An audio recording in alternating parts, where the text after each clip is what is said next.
Growing up, the things that I wish I knew and I would have done better. I would probably have made better decisions. I would probably have lived a happier life, and I would probably have generally just had like a better life. So today I'm going to talk about 5 advices that I'll give to my younger self. If you want to know them, stay tuned.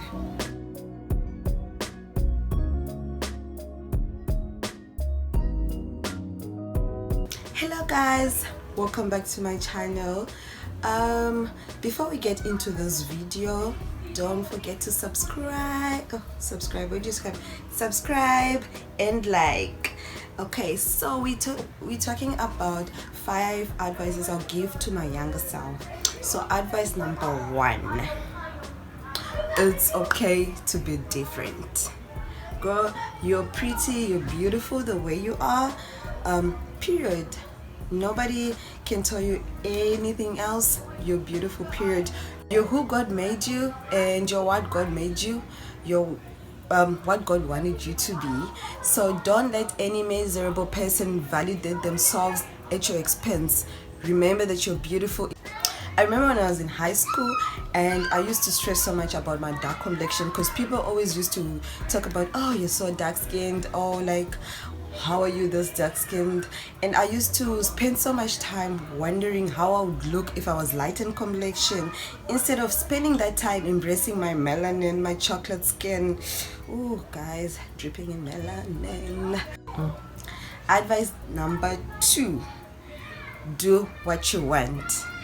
I used to spend a lot of my time being scared to join clubs that I wanted to join, to play sports that I'm lying, I never wanted to play any sports, but to read books that I wanted to read, because I was scared of the future.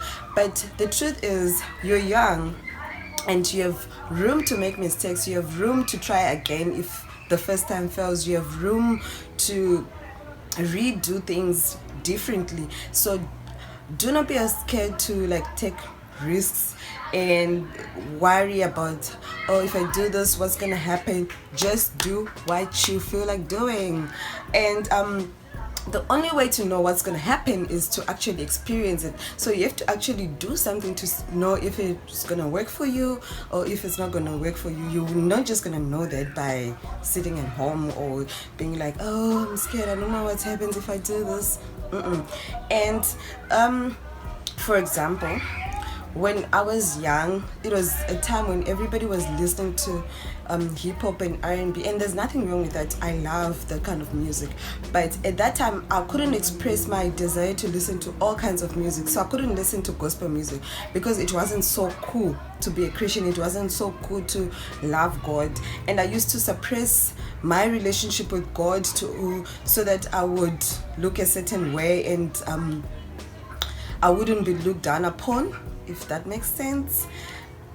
Advice number 3. Now I'm saying 3 like this, like really, who does that? Okay, advice number 3 is do not crave people's approval. It's something very difficult to just get over with, especially if you're somebody with low self-esteem, because you're kind of looking for approval from other people to boost up your self-esteem, instead of actually dealing with that yourself, like sort of you actually thinking that it's your approval that you need more than any other person's approval, and God's approval, obviously. So I would tell my younger self to remember that high school fame is just that. It's just high school fame, and it ends there. There are a lot of people that I wanted to approve me when I was in high school that I like.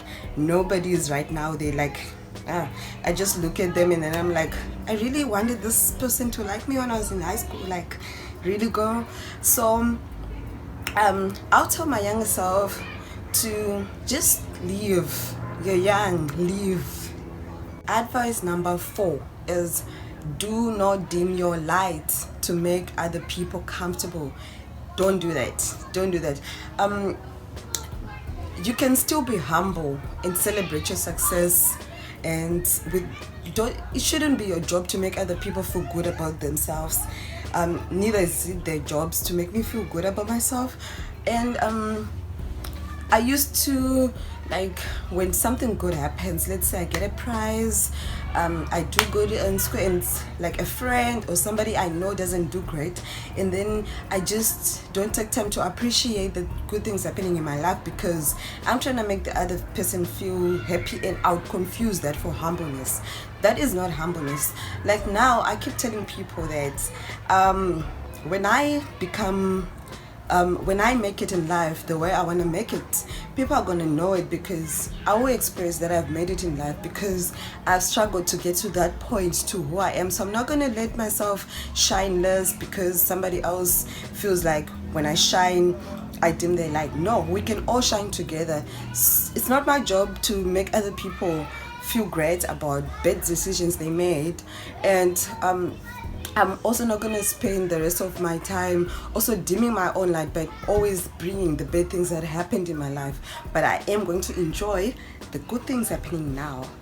The last advice, and this is a very important one, especially for myself, that is advice number 5 is forgive yourself. So I think I've mentioned that I had low self-esteem. So I always try to make myself, how can I explain this?